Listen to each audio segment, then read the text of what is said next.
I request the panel members and the moderator Satya is there, so he can rock and roll the panel discussion. Satya. And I request Dr. Ramesh Loganathan and Dr. Mrutyunjay sir, Dr. Kaundinya and Dhananjaya.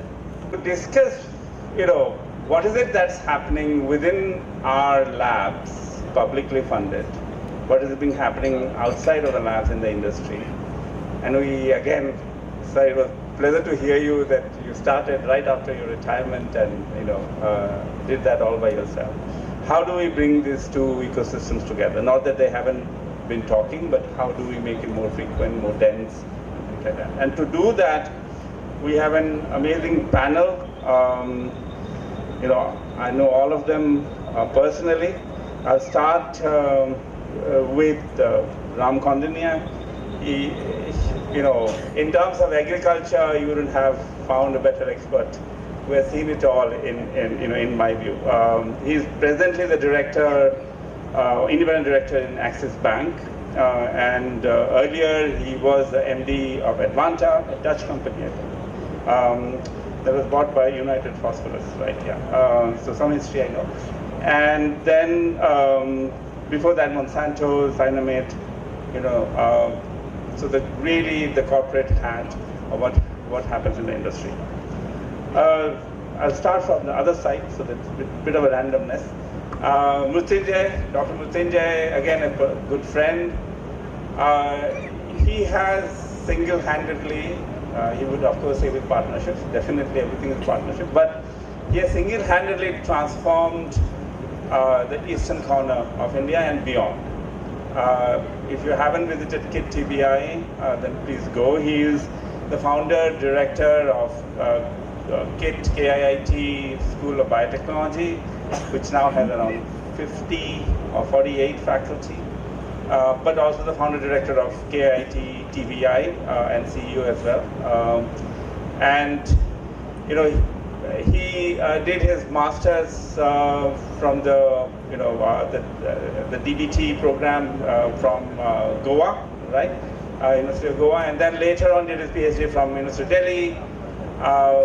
Then flew all the way to Switzerland to do his postdoc in ETH, as they call it, right? In ETH, and then came back to do all that he's doing in Bhubaneswar and beyond. I'll then go to, again, our friend, Professor Ramesh Loganathan. Again, Ramesh and I know for a couple of years already. He wears multiple hats. I don't know where to start with Ramesh, but of course currently he is a Professor of Innovation at IIIT, Hyderabad, as well as looks after all that is happening in the incubation space. But he's also connected to the Head Start Foundation, I gather, right? Yeah. And then he has been MD and Vice President at Progress, Pramati, worked in a oil and gas company called Shell, and then also had a software history, I guess, right? The WTI, Advanced Technology. So, again, people have varied experiences. And finally, I showed his picture as part of my influencer. I have been fortunate to have had a conversation with Dhananjaya since almost 9 years now. And Dhananjaya, if you, it's very understated.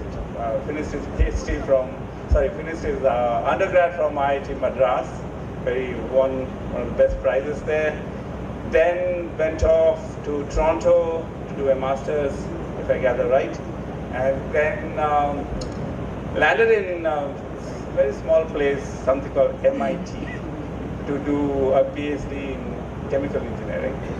And his PhD thesis was awarded as one of the best in MIT at that point. And then some bug bit him. He came back and started a company called Achira, and he's going to speak about it. So, experts, please focus on what Madhu said.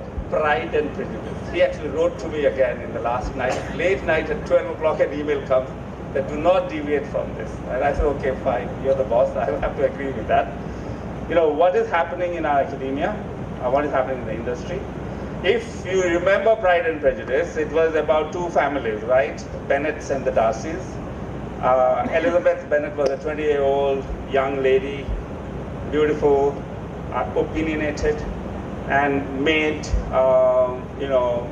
she had some prejudices about people. She would make instant, what they call it, opinion about people. But she came from a family that didn't have much money. I mean, her father was well-to-do, but somehow inheritance they had, she couldn't inherit from her father's inheritance. The other side was the Darcys, big guys, real estate, somewhere in Derbyshire in the UK, in the green countryside. And Darcy was a little uppity, snooty because of the money, and he also didn't know how, the social mores. So people thought that he had a chip on his shoulder, and so how did these two person came together, right? One and opinionated about the rest of the world. The other people felt that he was, behaving a little upper class, to be honest, right? So they came, they fell in love, and that's the whole story about Pride and Prejudice by Jane Austen, if you remember, right? So I do not know whether academia is Elizabeth Bennet, or Elizabeth Bennet is the industry, or the industry is the Darcy, and and vice versa. Whatever it might be, I think what Madhu's steer is that how can we remove Pride and Prejudice? The coming together of Elizabeth and Darcy meant that they had to let go of their innovations of preconceived ideas. Right? So starting with you, please, the first 4-5 minutes, reflect on what you currently do. So I've already introduced you about your organization, what you do, and umbrella view about what do you think is happening in these two ecosystems between Elizabeth and the Darcy. I know Dhananjay, is incubated here, and he has to fly off. He's got a flight to catch. So I'll ask Dhananjay to go first, and then we'll randomize it and see what happens. Okay. Do you think we could be looking at whether it is, processes, incentivization, all of that, your ideas, and then we'll move on. Sure. Thanks, Satya. And so great to be here in CCMB when Achira is also getting incubated. And here. Sorry, I'll time it to 5 minutes. Sure. Okay. So Achira is, you could say, India's first microfluidics-based point-of-care company. What that means is we build miniature plastic cartridges that can automate a lot of steps that happen in a typical diagnostic assay, and can be used to do doctor's office and distributed tests in nursing homes, small labs, etc. So my company builds the technologies to do that. We have built 2 different platform technologies that have gone through various levels of clinical validation. We have a very strong IP portfolio. We also have a manufacturing facility where we manufacture these cartridges, and we're early in our commercial journey now, having just launched our first set of products. So that's about the company itself. Now coming to, more importantly, the academia industry problem, and we're all here, I think, coming from academia in some sense with advanced degrees in science and engineering. And maybe what I will add value is in terms of what I've seen work well in the US, which for better or worse often becomes a comparison point because it's generally perceived that US gets some of these things right. And from whatever I've seen of success stories of innovation-driven companies actually getting an exit of some sort, I think two important points to make. Number one, I think in India we're at a very nascent stage of our development as an economy. So there's a great need for companies that do very basic, simple things. So if you take diagnostics, Achira may be building a fancy microfluidics-based diagnostics, but there's a room for somebody who's doing ELISAs and lateral flows also to grow. In the US, when you start a company like this, you say, look, that space is already very mature, I'm not going to get into that. But given the state of our economy, I think even many sectors where there's not a side, I think that's for more people really looking at this as a business. If we are looking at science-driven innovation, what I think works very well is at taxpayer risk, academics and their students have a great chance of proving things to at least a concept level and trying multiple things which fail, and then coming to something which could be useful. So in MIT, for instance, once you have at that point, there's several mechanisms that actually help you get an audience as an academic and your student through business school, through other channels, to again kind of pitch this out and see if this could be an interesting idea that can go out and be a company. And one thing I've seen there, a lot of science-driven, platform-driven innovation companies are very clear that their exit is a sale to a larger company. Simply because I think a lot of science-driven innovation will have a long gestation period to actually make money. And unless you're extremely fortunate to raise a tremendous amount of money that will be needed to get that to scale, a lot of people actually bet on showing one manifestation of this working, getting some early customers, and then getting a J&J or a Philips or someone like that, if you're a medical device company, to bite and buy. That is a legitimate exit which kind of keeps driving the cycle. And you have many of these 20 to 50 to $100 million exits which keep happening, which maybe don't make the headlines, but I think that's a great for a lot of science-driven innovation. And I think that's what we need more of in India. What I feel is missing to get that 30 or $50 million exit, somebody who's ideally in India, who has got those pockets from having run a trade-based company for 50 or 70 years of generations, should be willing to say, okay, I see this is valuable. If I judge this company as a multiple of sales, I would never pay that kind of money for it. But it's got something useful, and I will use my muscle to scale it up. I think that whole piece is what is missing in India in some of these science-driven innovation companies. So I'll start there. So what you're saying fundamentally is that our systems of technology transfer and things like that, out of academia also for startups and other things. Okay, good point. I just want to know, when do you have to leave for your... Yeah, sorry to lose. At 7:20. At 7:20. Okay, so we will get back to... I have one or two questions for you. We'll get back to you, but let's jump to Ram here. You know, maybe Ram, you have to... Of course, you have to wear the hat of the industry now. Your whole life has been there. I forgot to mention that he did his degree from IIM Ahmedabad. That was really in one of the early IIM Ahmedabad courses on agriculture. So Ram, what do you think is happening? Do you think industry is not talking to academia or vice versa? And if so, why? And please explain, maybe a couple of minutes where you are coming from.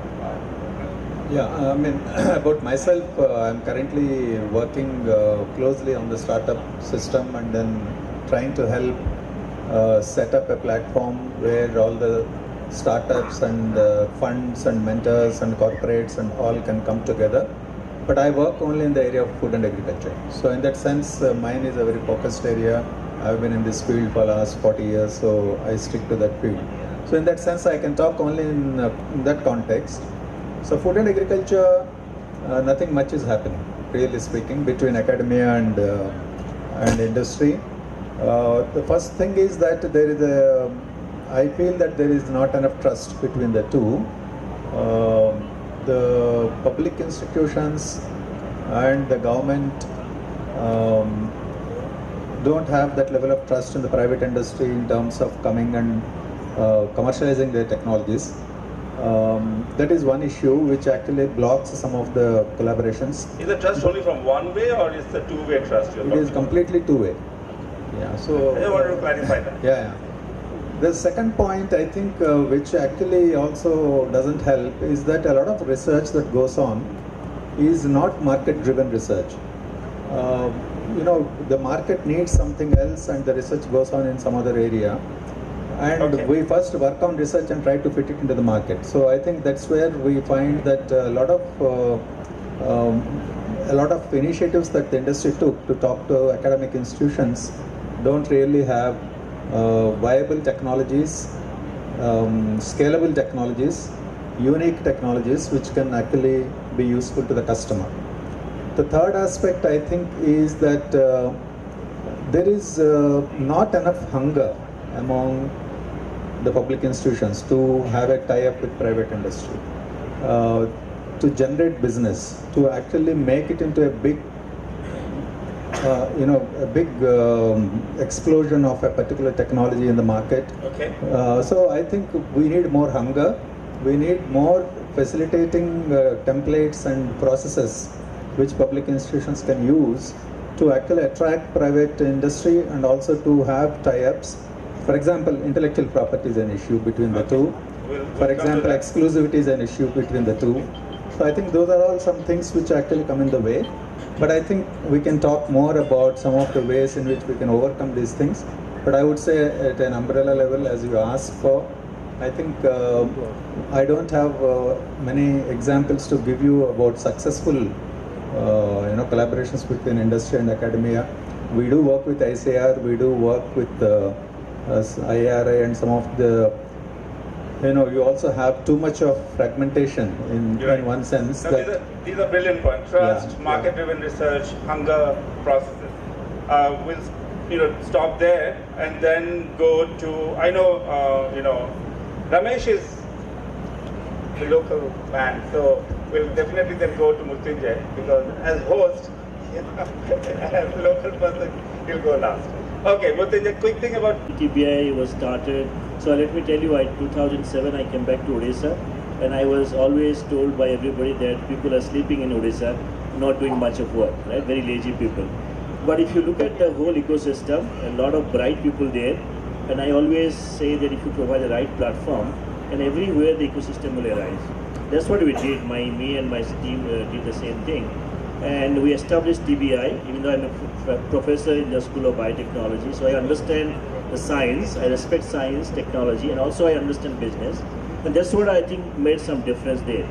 So what we did, we established TBI in 2010 with the generous support from DST, and then move on, because if you do a little bit good, I realized money is not the problem in our country. Funds are plentifully available. And sitting in Bhubaneswar, you could attract fundings from all government agencies, including private investments.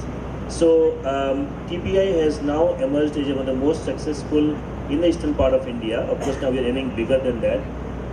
We have almost 150 companies we have supported, 70 plus now inside the company, inside the incubator, and most of them are into manufacturing. So you'll be surprised that we do not push much of IT, but services, but we push more of manufacturing, including hard devices, including hardwares, including electronics, renewable energy concepts. So a couple of them became very big. One company became 500 crores company. Maybe you have heard about a Far Eye. We made good money out of it, 16.2x money we made unknowingly, because I didn't from business background and we didn't have much of mentors portfolio at that time. So somehow we built the ecosystem. So once you build it, so that's what KTBI built. Then all people came together. So also we met Satya ji, we met many people, they appreciated, and we could now establish a large mentor network which could support our startups. Why I'm saying all these things? Because when you talk to industries, everybody questions. I went to even Krishna, maybe he's not here, they question. So everybody's questioning. I question industry, industry question academics. But if you go to West, you see a different kind of thing. You have to build a trust factor. So what we did, we went to a lot of industries, the bigger ones, the smaller ones, and we're surprised that every year we host Biotech Industry Conclave, because I'm also a professor. I have to see that industries coming to academic institutions, and you have 13 projects funded by industries. And 50 plus companies coming towards us, and also thanks to Apple have been helping us. They now, some of them build trust on us, that's why they're putting money to us.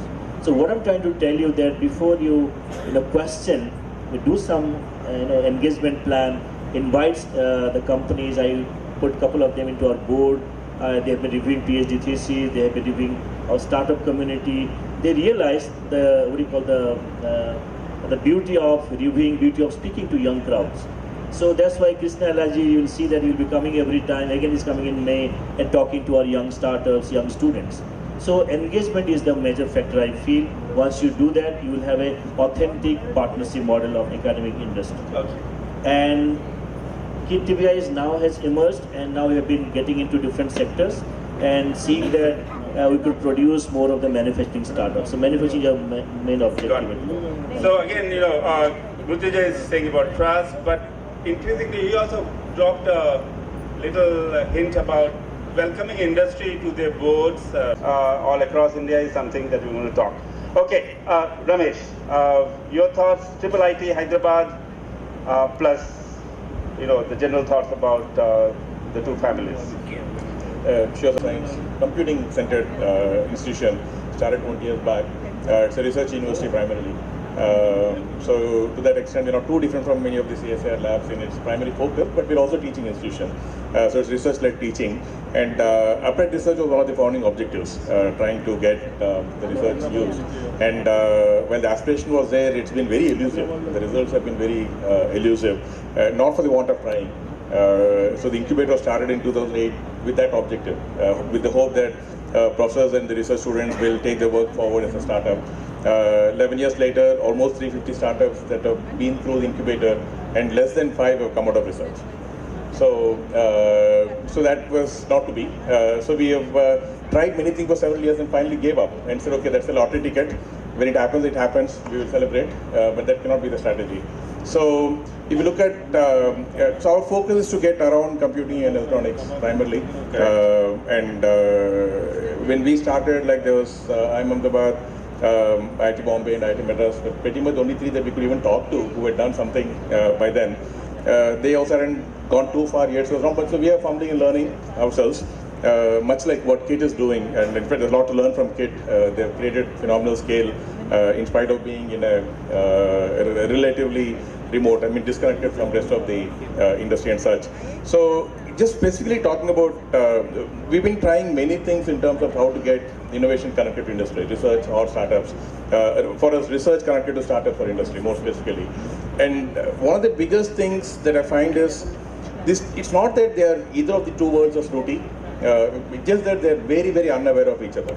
There's one Unaware of each other. Very unaware of each other's intricacies, because like most of Indian research academics, unlike in some of the other countries, there's very little cross-pollination that happens. That because maybe academia goes to conferences of a different kind, industry goes to conferences of a different kind of, something like that. But that's a very pertinent point. And why there is no talk, there is no awareness, there is no advertisement maybe coming out of academia or industry? It's not that they're aware of each other to the extent of what each does, but they don't go deeper.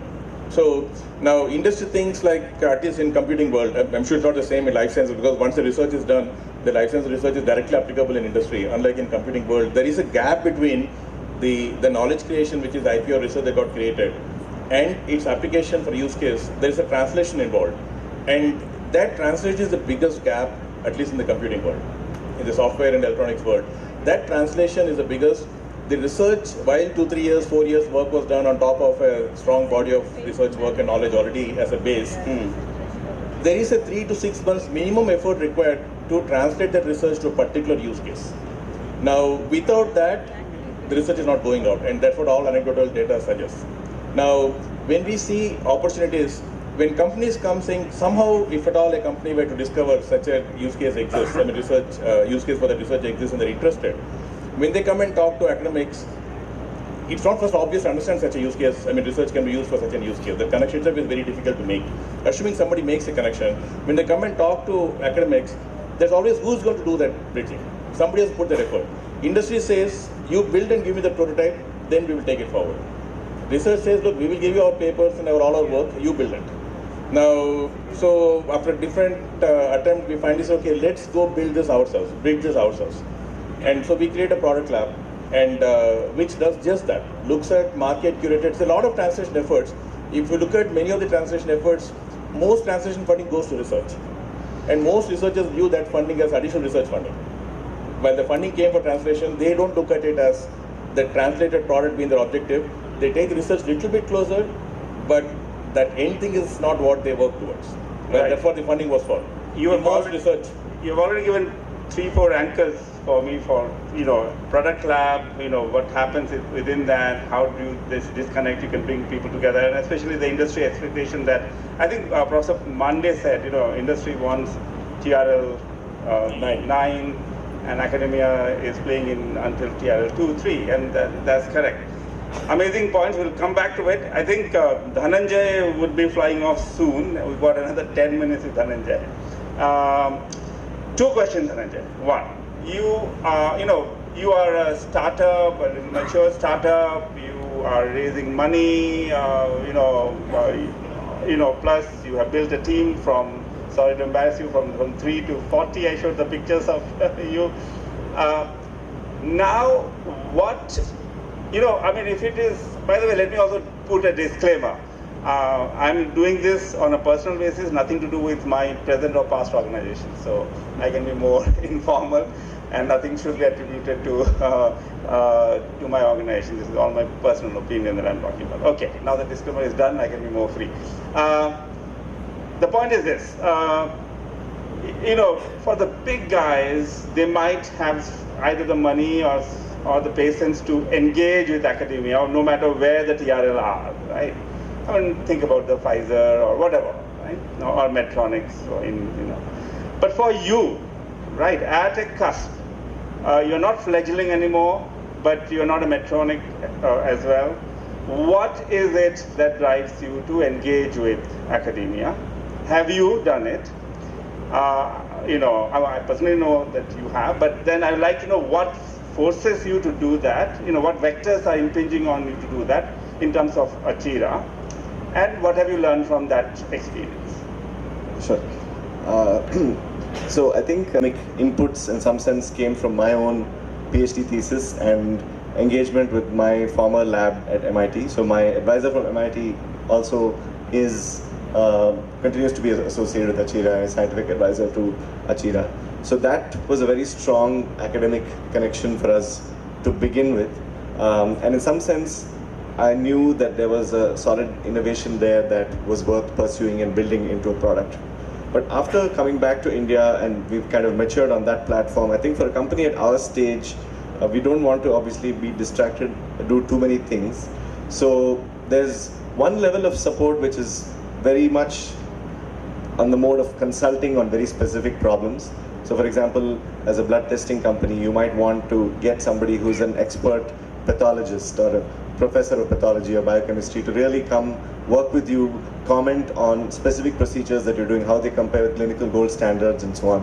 Now this may not lead to some excellent publication in a high impact factor journal or something, but it's very important for a company like us. So I think there's that one, that's probably the most important level of support for a company at our stage and for people who are looking to engage. So many of these people tend to be practitioners who also have an academic bent of mind rather than necessarily academics. Got it. Right? And so do you think that here a policy intervention can help from the government if they have something like a fellowship for an academic to come and park herself or himself in a company like yours? I mean, I think that's a great idea.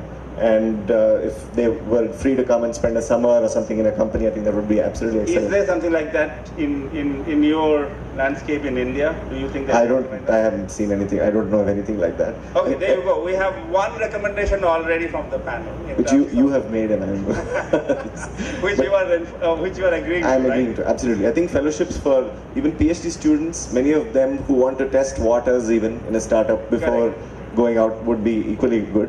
One quick point to add on the other academic collaboration that we have, that in fact the reason that we are at Hyderabad today is we're collaborating with a professor at IIT Hyderabad, Shiva Vanjari, who is an electrochemical sensor expert. And that relationship, I think, has been built on a lot of trust over the last few years. We've published a couple of papers together. And I think the basis of that was, we didn't talk about the golden goose that we're going to build and how much it's going to be valued at. It was much more, okay, we both think this is a good thing to do, and we're sure something good will come out of it, but let's build it first with a gentleman's understanding that we will come to that part later. I think it's difficult to do. Did you discuss sharing of the assets later on We've, I think, discussed it at a principal level. For example, you might say that, okay, if you're doing this for me, we will probably do a royalty structure agreement. We won't talk about whether it's 2.5% royalty or 4.7% royalty and so on. But I said, as a small company, we won't be able to give you an upfront money, right? Are you happy? So from his point of view, he's happy to see a product go out and happy to make money over the long term. So I think discussing in principle that there would be a royalty kind of arrangement was an important point to get that straight. Yeah, that's a very interesting point, because I would like to know if she was supported in the decision by their technology transfer office in terms of engaging in terms of royalty and all that. We don't have. I wanted Madhu to be here, so I could have put him on the mat as well. Yeah. But he's not. I mean, I have to say that we have not yet engaged with their technology. I don't know what bureaucracy we will face there.